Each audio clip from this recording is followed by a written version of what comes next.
আসসালামু আলাইকুম গাইস, কি অবস্থা, কেমন আছেন? আপনাদেরকে একটু দেখানোর চেষ্টা করি আমি। দেখেন পানি, কি পরিমাণ পানি। আর এগুলো কচুরিপানা। তো পানি অলরেডি চলে আসছে আমাদের গজারিতে, বা খাল বলেন ছোট্ট। তো এটাতে অলরেডি পানি চলে আসছে, বৃষ্টির পানি। তাই আমি আপনাদেরকে একটু দেখানোর চেষ্টা করি। এটা মাঠে কিন্তু পানি ওঠে। আমাদের এখানে যত পানি হোক, কখনো ওই মাঠে পানি ওঠে না, বা আমাদের এলাকার কোনো ক্ষয়ক্ষতি হয় না। যত পানি হোক, পানি হলেই দেখেন এভাবে পানি এখান দিয়ে চলে যায়, এটা খাল। আর এই খাল দিয়ে চলে আসে, এই খাল দিয়ে চলে আসে পানি। আমি আপনাদেরকে আর একটু দেখানোর চেষ্টা করি নিচে দিয়ে। তো দেখেন, এই খাল দিয়ে পানি আস্তে আস্তে আস্তে চলে আসবে। স্রোত মোটামুটি খারাপ না, মোটামুটি ভালো পানি যাইতেছে। তো এখান দিয়ে পানি এদিকে চলে যায়। আমি আপনাদেরকে একটু দেখানোর চেষ্টা করি। দেখেন দেখেন তো এই যে সামনে যে কলা গাছগুলো দেখতেছেন, এগুলো পুরোটাই আমগো, পুরোটাই আমাদের। এই যে পুরোটাই যত কলা গাছ দেখতেছেন সামনে, এগুলো আমাদের। বা এই পাশেও যত কলা গাছ দেখতেছেন, এই যে এগুলো আমাদের।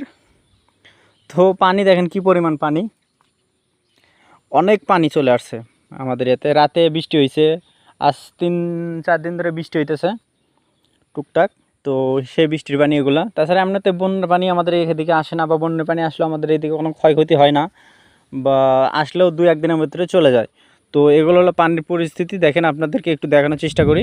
তো যে যেখান থেকে ভিডিওটা দেখতেছেন, অবশ্যই আমার ভিডিওটা শেয়ার করবেন, লাইক কমেন্ট শেয়ার করবেন বেশি বেশি। আর ইউটিউব থেকে দেখলে অবশ্যই ইউটিউবে সাবস্ক্রাইব করে রাখবেন, লাইক কমেন্ট করবেন। আর ফেসবুক পেজ থেকে দেখলে অবশ্যই ফেসবুক পেজটা ফলো করবেন। আর ফেসবুক পেজে প্রতিটা ফেসবুক পেজের ভিডিওতে আপনার ইউটিউব চ্যানেলের লিঙ্ক দেওয়া থাকবে। অবশ্যই আপনারা ইউটিউবে যাবেন, নিত্য নতুন ভিডিও দেখবেন, লাইক কমেন্ট শেয়ার করবেন। আপনাদেরকে একটু দেখাই, এই যে পানি, জান কী পরিমাণ পানির স্রোত। মোটামুটি খারাপ না, দেখেন মোটামুটি খারাপ না, কিন্তু পানি বেশি হয় নাই। যে পানি হয়েছে এই পানি থাকবে না, 2 দিনের ভিতরে পানি চলে যাবে, 2 দিনের ভিতরে পানি চলে যাবে। তো পানি মোটামুটি এতটুকুই। তো ইনশাল্লাহ দেখেন, আপনাদেরকে দেখানোর চেষ্টা করি যতটুকু। আমাদের এই যে মাঠে কখনো পানি ওঠে না, মাঠ দেখেন শুকনা। মাঠে কখনো পানি ওঠে না, মাঠে কখনোই পানি ওঠে না, মাঠ শুকনা থাকে। আর বিশেষ করে পানি এইটুকুই, এর বেশি আর হবে না, এইটুকুই পানি।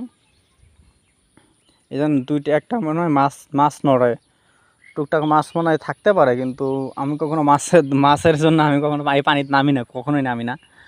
আর আমি দেখানোর চেষ্টা করলাম আপনাদেরকে। দেখেন আমাদের এলাকায় কী পরিমাণ পানি, কিন্তু আমাদের এলাকার কোনো ক্ষয়ক্ষতি হয় না, আমাদের এলাকার কোনো ক্ষয়ক্ষতি হয় না এই পানিতে।